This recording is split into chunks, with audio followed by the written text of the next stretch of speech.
Orang yang beriman itu orang yang sudah bisa ya menunggal, menyatu. Lihat saya semuanya.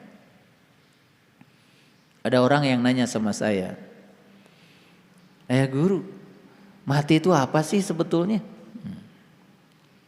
Saya kaget, karena udah ngaji lama kok masih nanya begitu.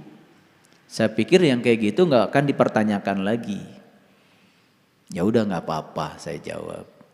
Seneng aja kalau ditanya saya. Mati itu saya bilang menghembuskan napas terakhir. Lihat saya semuanya. Sekarang sedang napas. Kalau napasnya cuma 2. Masuk, keluar. Masuk, keluar. Masuk, keluar. Selama kita masih ada tugas di kehidupan ini, selama kita masih akan dijadikan kepanjangan tangan Allah di kehidupan ini, selama tubuh kita masih layak pakai untuk menjalankan kehidupan, maka napas yang keluar ini insya Allah masuk lagi. Tapi begitu tubuh kita tidak layak pakai, tugas kita di semesta ini pun sudah selesai, maka napas yang keluar ini gak masuk lagi. Makanya mati disebut menghembuskan napas yang terakhir. Pertanyaannya, kemana eta napas teh?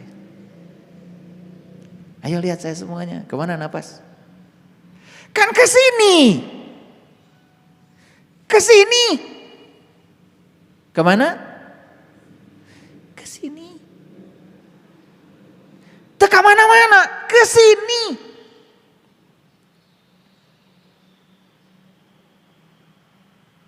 Kelihatan enggak? Ke sini.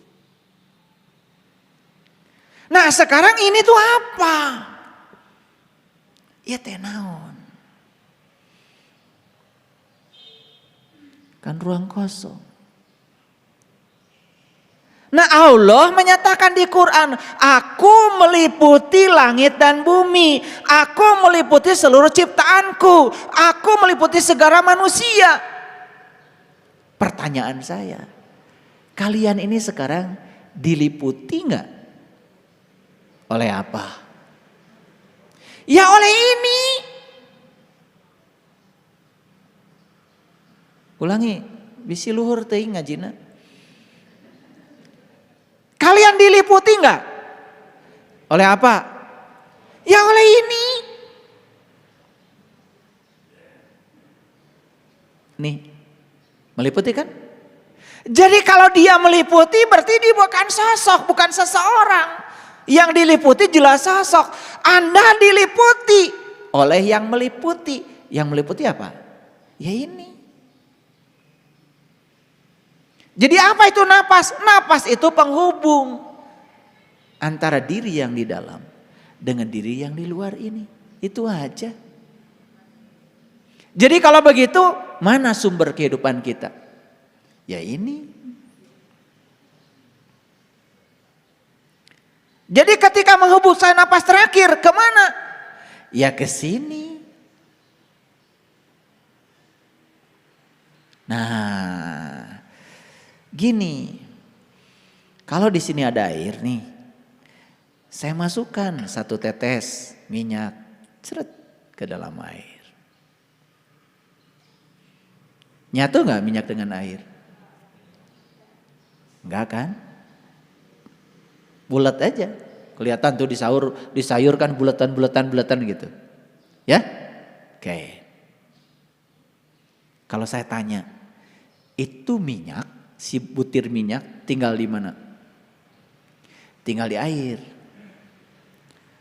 Tetapi itu butir minyak bersenyawa nggak dengan air?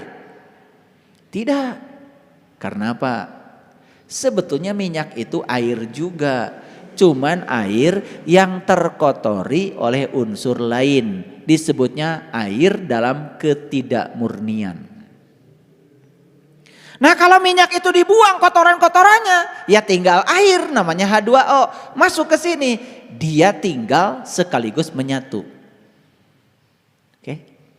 Tapi kalau minyak tinggal tetapi tidak menyatu. Kartos? Nah pertanyaan saya. Nanti nih ketika menghembuskan napas terakhir, set, tak dia. Rek jadi naon? Rek jadi cair, rek jadi minyak. Kalau ada ketidakmurnian saat melepaskan diri ke sini, tinggal di sini tapi tengah hiji. Tapi kalau sudah bersih, sudah murni nih, sudah murni. Begitu set ke sini, ngahiji. Tinggal tetapi menyatu, ada juga yang tinggal tetapi tidak menyatu. Itu bedanya orang yang tahu dengan yang tidak tahu. Cuman itu kok bedanya. Terus leluhur-leluhur kita di mana? Ya di dieu. Ngadon arindit ke kuburan.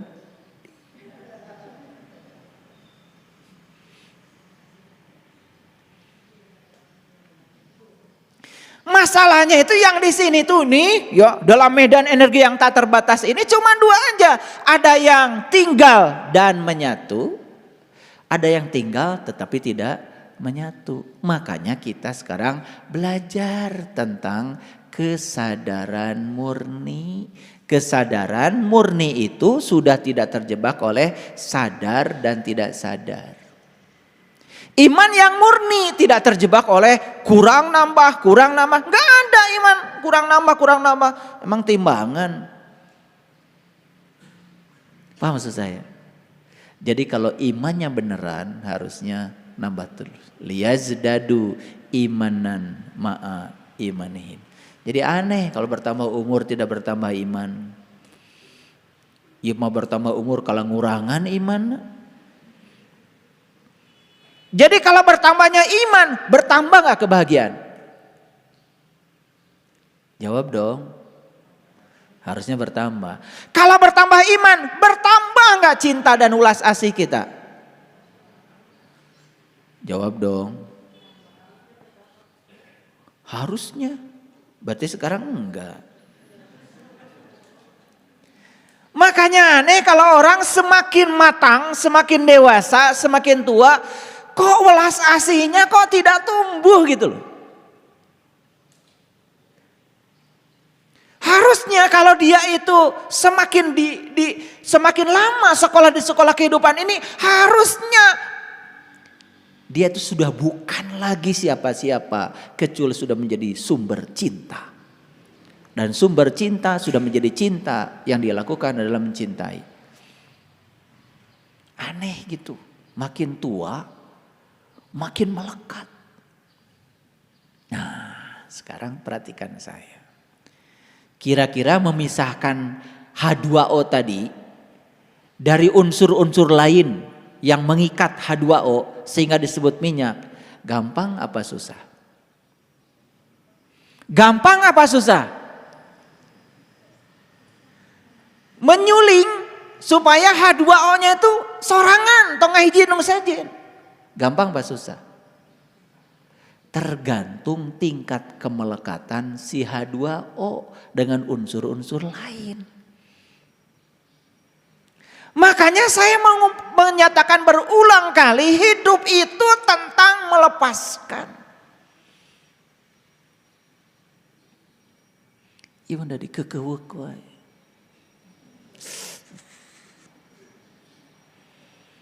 Teu boga duit susah. Neangan duit susah. Geus boga duit susah. Dari kekewek. Makanya kemarin temanya kan beli sepatu bagus. Saya tadi lihat belum ada perkembangan. Makanya tema ngaji kita kemarin kan kalau sepatunya kurang bagus pasti murung, ya kan? Ya, Makanya kalau lihat orang wajahnya murung, lihat dulu sepatunya. Semoga sekarang udah nggak murung lagi. Ya. Kemarin ada yang tanya sama saya, ayah setelah selesai ceramah tuh, nomor sepatu ayah berapa? Wah ini kayaknya mau beliin sepatu baru buat saya. Tapi saya dalam batin bilang, emang saya murung gitu?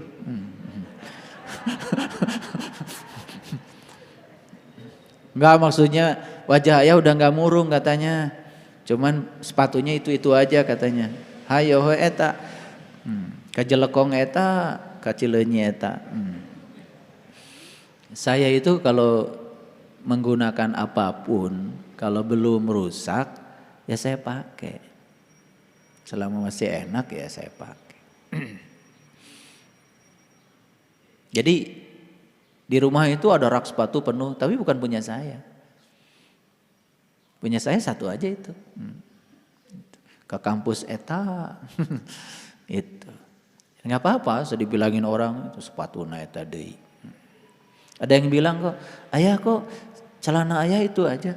Saya itu warnanya sama, saya bilang celananya banyak. Pembenaran itu. Nah, hidup meditatif itu akan mengantarkan kita mudah untuk menjadi sumber cinta. Jadi, nih, dangukeunnya ku sadayana. Si cai eta teh moal ngahiji jeung cai anu sejena di sagara cai. Lamun eta cai teh masih melekat pada unsur-unsur lain anu lain cai. Jadi air ini tidak akan bisa menyatu dengan sagaranya air kalau si air ini masih melekat pada unsur lain yang bukan air. Paham? Jadi ini teh kan, ini tuh yang tak terbatas ini. Ya Allah. Kosong tapi isi, isi tapi kosong. Jadi apa ini sesungguhnya? Ini adalah medan energi tanpa batas. Kecerdasan semesta tanpa batas. Kalau medan energi, berarti bisa dilihat dong. Bisa.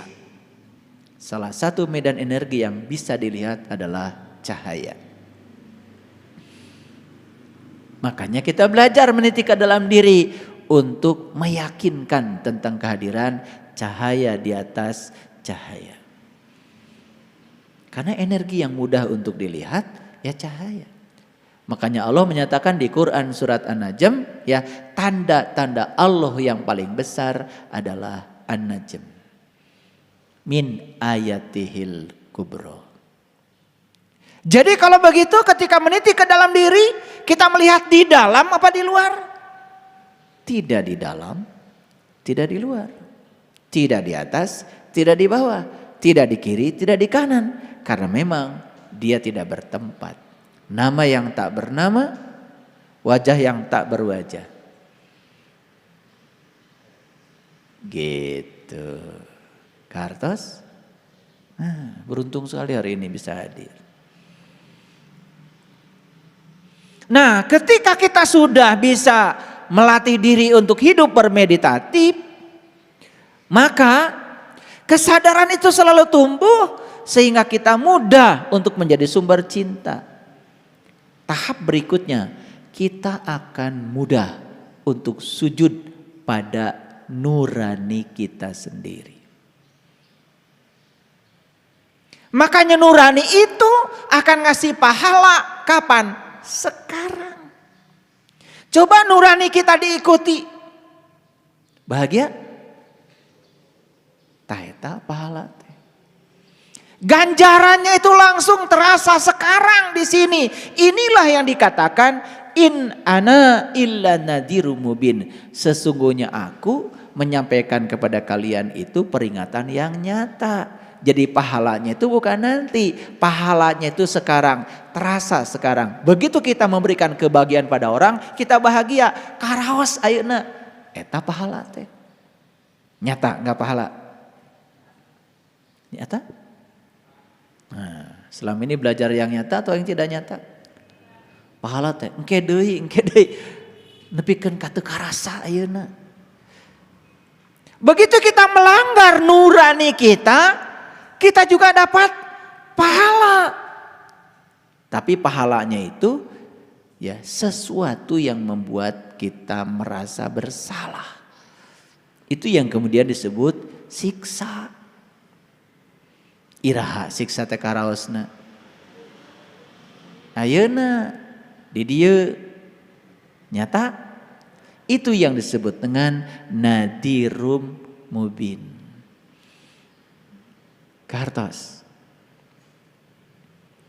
Begitu kita sudah menjadi sumber cinta, kita menjadi terampil dan cerdas untuk sujud pada nurani kita, maka berikutnya menjadi sangat luar biasa kalau kita ini mudah sekali memberi maaf.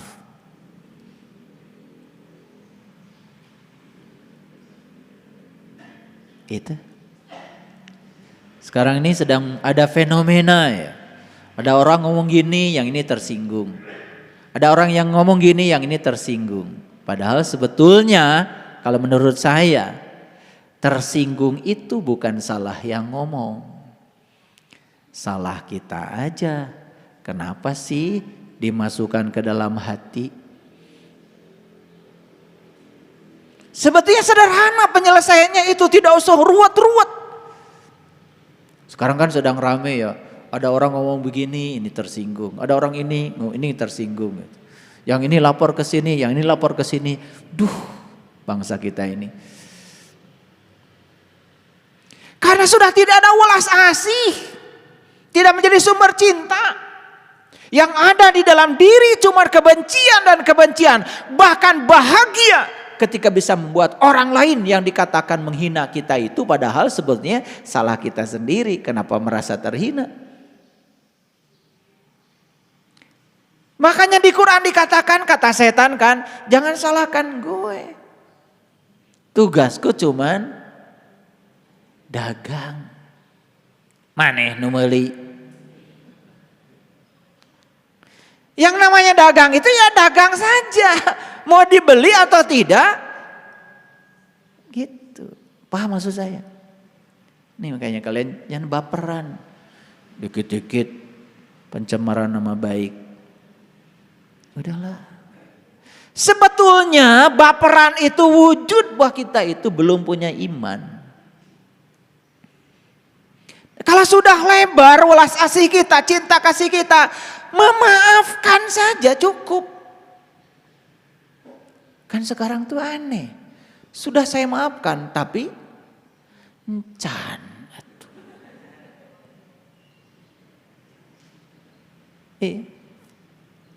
Sudah saya maafkan tapi acan atuh. Jadi semua hanya terjebak di permukaan basa-basi. Itu yang bikin jadi konyol kehidupan ini. Eueun warasna.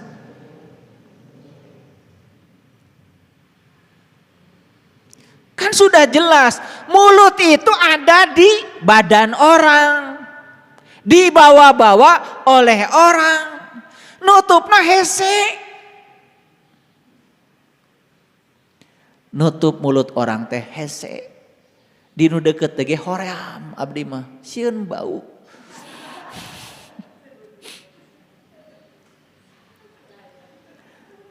Daripada kita berusaha nutup mulut orang, kenapa sih tutup aja telinga kita? Sesederhana itu menurut saya, hidup tuh jadi gak ruwet. Saya khawatir saja kedangkalan kita dalam kehidupan ini yang akan membuat bangsa kita yang luar biasa ini terpecah belah hanya oleh kebodohan kita sendiri. Sok atuh iman teh kita wujudkan.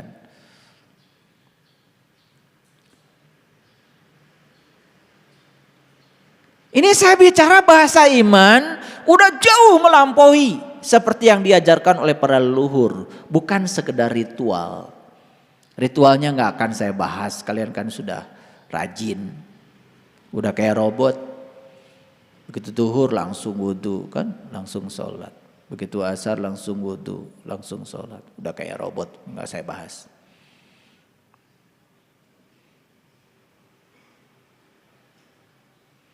Syukur-syukur sudah berkesadaran, bukan sekedar tidak terjebak oleh rutinitas ritual, tetapi sudah memasuki kepuasan ritual.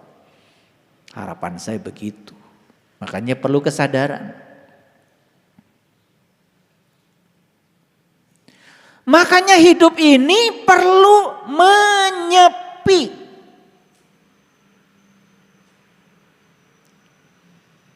Punya nggak tempat penyepi? Punya? Di mana? Di mana? Di kamar. Dicanak tuh kamar nain ke dia. Mau nyepi di kamar. Hutan? Jauh atuh. Tiap mau menyepi kaleuweung. Jauh. Punya tempat menyepi. Menyepi itu di sini. Tahu artinya menyepi? Mengasingkan diri dari segala apapun yang dapat mengotori diri.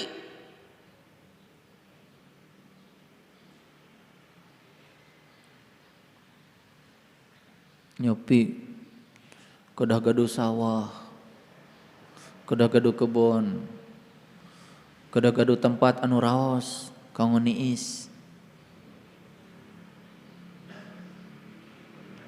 Orang yang sudah berkesadaran, nyepinya di sini.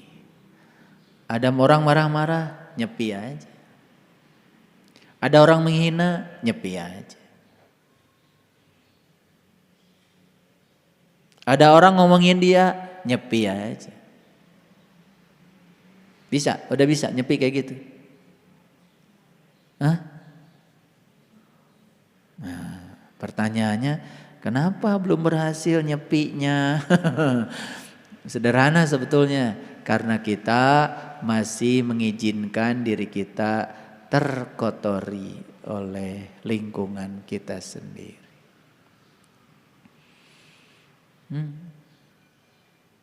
Makanya kan saya sudah ngasih ilmu sama kalian semuanya. Ilmunya namanya 7 jangan. 1, jangan suka menyesali keadaan. Kapan kita menyesali keadaan?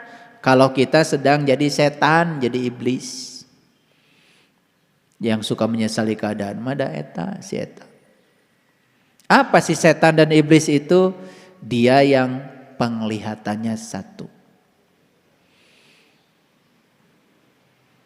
Yang sudah kesadaran penglihatannya 2. Bukan hanya menggunakan penglihatan lahir, dia menggunakan penglihatan batin, sudah terbuka.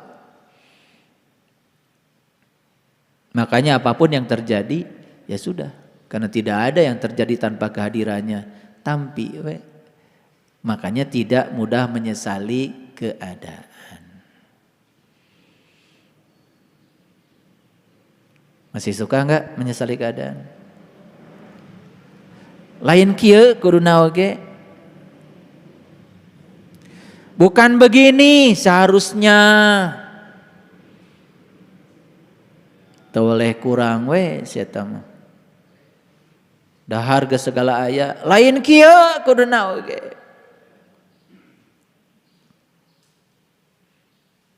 Gitu. Terus aja menyesali keadaan. Yang kedua, jangan mudah tersinggung dengan hal-hal yang sepele. Masih suka tersinggungan? Ngerakeun.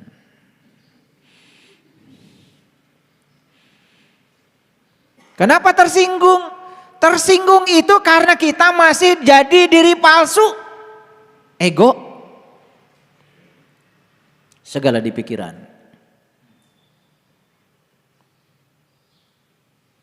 Minggu depan kumpulkan tanda tangan kalian. Saya pengen tahu. Minggu depan kumpulkan aja di Mbak Uki tanda tangannya. Bener ini serius.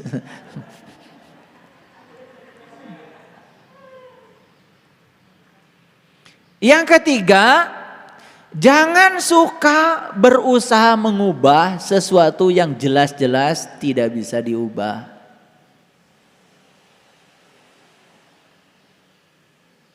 Jangan suka mendiskusikan, memperdebatkan sesuatu yang jelas tidak bisa diubah.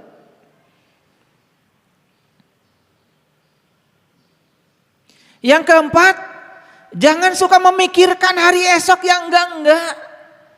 Bisa jadi hari esok itu karena kekhawatiran kita. Pikirkan saja, kalau mikirin hari esok yang baik-baik saja. Makanya jangan suka ngomong yang kita tidak suka. Yang kelima, jangan iri hati. Itu teh penyakit.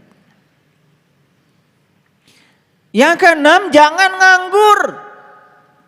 Nih udah dijelaskan minggu kemarin, perbanyak aktivitas, jangan nganggur.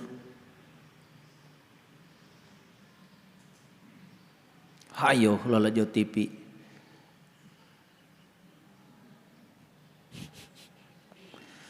Lalajo TV mah apa? Bukan nganggur, sibuk.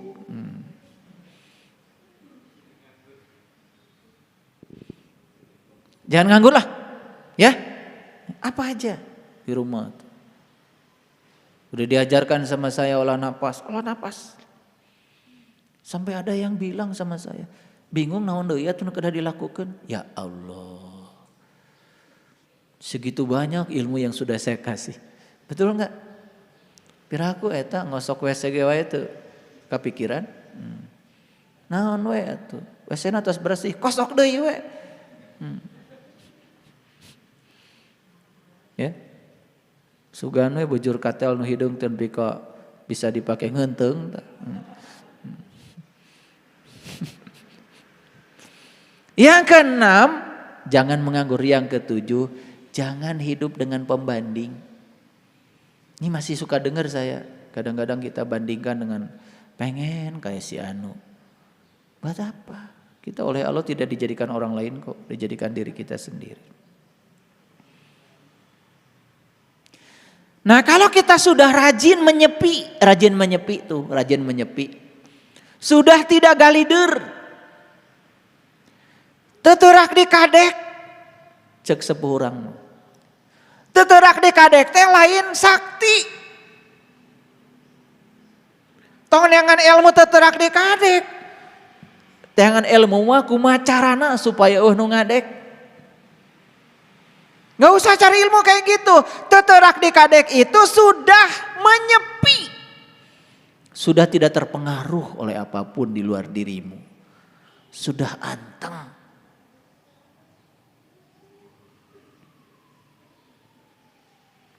Keluarga saya sedang pada pergi piknik ke Bali. Ada juga yang iseng sama saya. Ayah gak ikut? Meski itu teh masih ngomong kene. Ayah gak kesepian? Eta ka guru. Cing atuh ari nyarios teh. Pikiran heula. Masa saya kesepian? Ya Allah.